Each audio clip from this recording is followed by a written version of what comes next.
Hello दोस्तों, welcome back. एक बार फिर से खुशामदीद है आप तमाम लोगों का हमारे इस यूट्यूब चैनल के अंदर। आइए दोस्तों, बात करेंगे हम लोग AIMIM का और सपा के बीच के गठबंधन के बारे में। क्या हुआ है और क्या स्टेटस है अभी, क्या पॉसिबिलिटी है दोनों के बीच के गठबंधन का, और फिर सपा ने किस छोटी की पार्टी के साथ जो है गठबंधन बनाने का तय कर लिया है। इन सारी चीज़ों को के बारे में बातें करेंगे। साथ के साथ गुजरात के अंदर जो विधानसभा चुनाव है अगले साल होने जा रहा है, उसी को लेकर जो है एक बार फिर से असदुद्दीन ओवैसी जो है वो गुजरात के अंदर तशरीफ़ ले गए आज। और क्या है या ये बहुत सारी चीज़ों के बारे में बातें करने वाले हैं। जो नए हैं वो बराए मेहरबानी चैनल को जरूर सब्सक्राइब करें और वीडियो को जरूर लाइक करें। सबसे पहले बात करते हैं हम लोग alliance with Samajwadi Party possible if Owaisi's AIMIM drops a hints.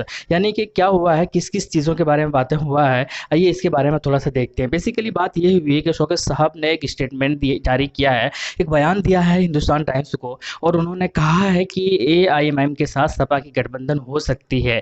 क्यों नहीं हो सकती है, बिल्कुल हो सकती है, लेकिन हमारी एक शर्त है। वो शर्त ये है क्योंकि सपा ने हमेशा मुसलमानों का इस्तेमाल किया है, मुस्लिम वोटरों का इस्तेमाल करके ही वो जो है मुख्यमंत्री बने हैं। उनकी पार्टी जो है कई बार सरकार में आई है, लेकिन अब ऐसा नहीं चलेगा। अब क्यों ऐसा नहीं चलेगा? क्योंकि उनके ही जो दिग्गज लीडर जिन्होंने उनको सरकार बनाने में जो है बहुत अहम भूमिका निभाया है, वो मुस्लिम होने के जो है एक तरीके का सज़ा काट रहे हैं, और उनको हॉस्पिटल से जेल, जेल से हॉस्पिटल, इस तरीके के उनको सामना करना पड़ रहा है, और उनकी पार्टी उनको सपोर्ट नहीं कर रही है। तो कुल मिलाकर बेसिकली मुस्लिम लोगों को ही वो एक तरीके से पीड़ित होते हुए देखते हैं, लेकिन फिर भी पुरजोर जो है उनका समर्थन नहीं करते हैं। तो इसीलिए वो सिर्फ नामो निहाद कह सकते हैं, एक तरीके का फर्जी सेकुलर दिखाने की शो करने की कोशिश करते हैं, लेकिन मुस्लिम पार्टी है नहीं या मुसलमानों के लिए कुछ खास करते नहीं है। इसका सबसे बड़ा एग्जाम्पल यही है कि जब पिछली बार बातें हुई थी 2000, जब कि हम अगर सरकार में आते तो हम जो है 18% मुसलमानों को जो है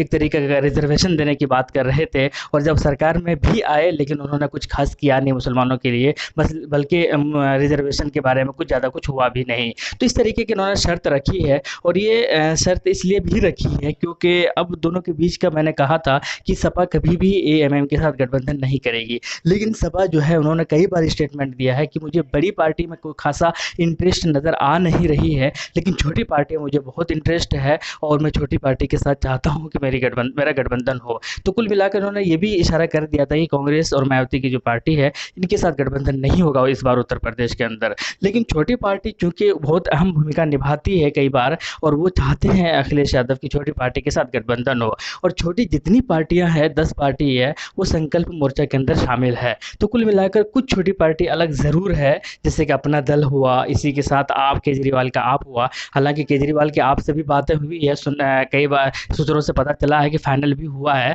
और हालांकि आपका यानी केजरीवाल का कुछ खासा जो है अस्तित्व है नहीं उत्तर प्रदेश के अंदर, तो उससे कुछ ज़्यादा फर्क पड़ेगा नहीं। तो उनका जो ध्यान है, उनका ध्यान जो है जो अपना जो संकल्प मोर्चा है उसकी तरफ था। और बल्कि इससे पहले थोड़ा जब दूसरी रैली नहीं हुई थी उससे पहले ये भी बातें चल रही थी कि संकल्प मोर्चा के साथ शामिल होना चाहते हैं अखिलेश यादव, लेकिन AIMIM को अगर बाहर करते हैं तो अब बहुत सारी जो सिचुएशन वो पैदा हो गया है। लेकिन कुल मिलाकर अभी का हाल ये है कि संकल्प मोर्चा भी इंटरेस्ट दिखा रही है सपा की पार्टी में, और संकल्प मोर्चा जो है AIMIM के साथ भी रहना चाहती है, AIMIM को छोड़ना नहीं चाहती है। रीज़न यही है कि 20% मुस्लिम वोटर्स वो साथ लेकर चलना चाहते हैं।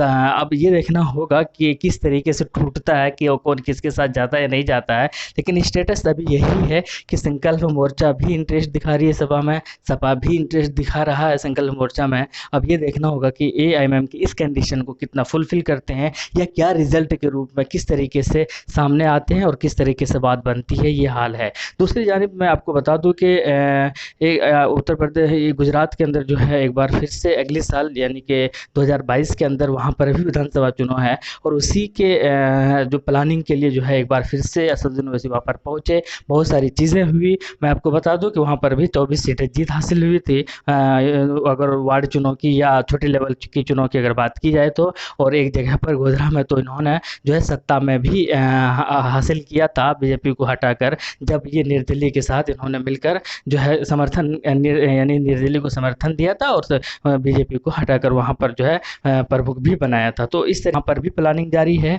और तो कुल मिलाकर अगले साल का 2 मेन जगह है, एक उत्तर प्रदेश और गुजरात। अब ये देखना एक उम्मीद यही कि दोनों जगह पर एक बेहतर परफॉर्मेंस देने की कोशिश में लगी हुई है एआईएमआईएम की पार्टी।